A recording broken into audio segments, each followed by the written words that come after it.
প্রিয় ভাইয়েরা আমার, আমি একবার ট্রেনে আসতেছিলাম।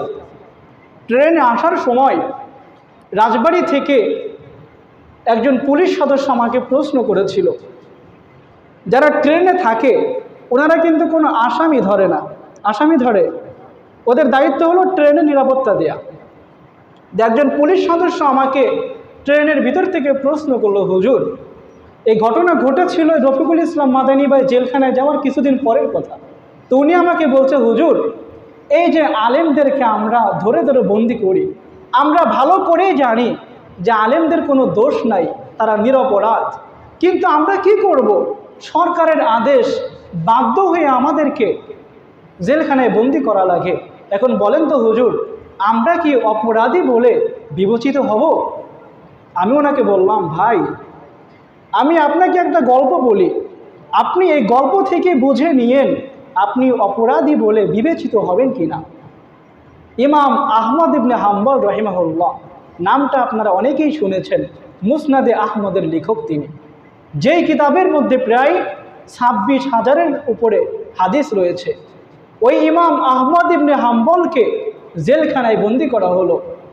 একজন কারারক্ষী, যার দায়িত্ব হলো শুধু কোনো আসামি পলায়ন করে কিনা এটা পর্যবেক্ষণ করা, কোনো আসামিকে ধরা ওই ব্যক্তির দায়িত্ব না।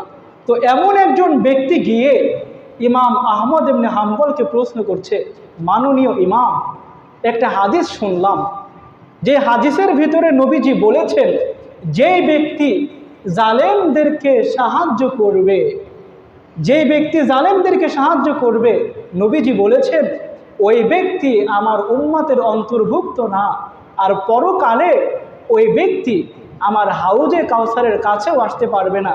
এখন বলেন তো মাননীয় ইমাম, আমি তো কোনো আসামি ধরি না, এখন কি আমি জালেমের সহযোগী বলে বিবেচিত হব?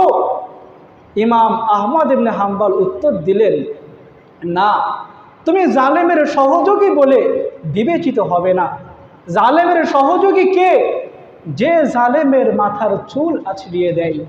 জালেমের সহযোগী তো সে যে জালেমের শরীরে তেল মালিশ করে দেয়। জালেমের সহযোগী তো সে যে জালেমের জীবন পরিচালনা করার ক্ষেত্রে সাহায্য করে। আরে তুমি তো নিজেই আস্ত একটা জালেম।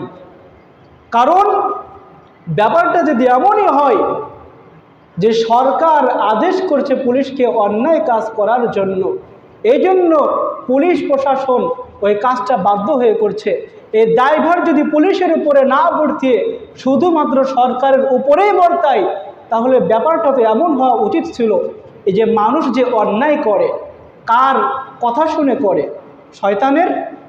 শয়তানের ধোঁকায় পড়ে, শয়তানের ওয়াসওয়াসায় পড়েই তো আমরা অন্যায় করি।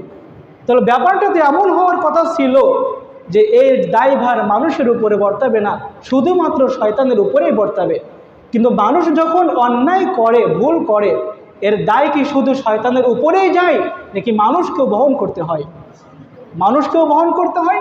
ঠিক তেমনইভাবে সরকারের আদেশ শুনে কোনো পুলিশ যদি, কোনো সেনাবাহিনী যদি, কোনো ডিবি যদি কোনো সাধারণ শিক্ষার্থীদের উপরে অত্যাচার করে, সাধারণ মানুষদের উপরে জুলুম করে, তাহলে এর দায়ভার সরকারকে যেমন বহন করতে হবে, এর দায়ভার প্রশাসনকেও বহন করতে হবে। বলেন ঠিক কি না? সম্মানিত প্রিয় ভাইয়েরা আমার, এই জন্যে যদি জুলুম অত্যাচার করি তাহলে এর দায়ভার, এই অপরাধের শাস্তি কেবলমাত্র দুনিয়া থেকে যে ভোগ করতে হবে, ব্যাপারটা কিন্তু এমন না। পরকালেও কিন্তু শাস্তি আছে না নাই? পরকালেও কিন্তু শাস্তি আছে।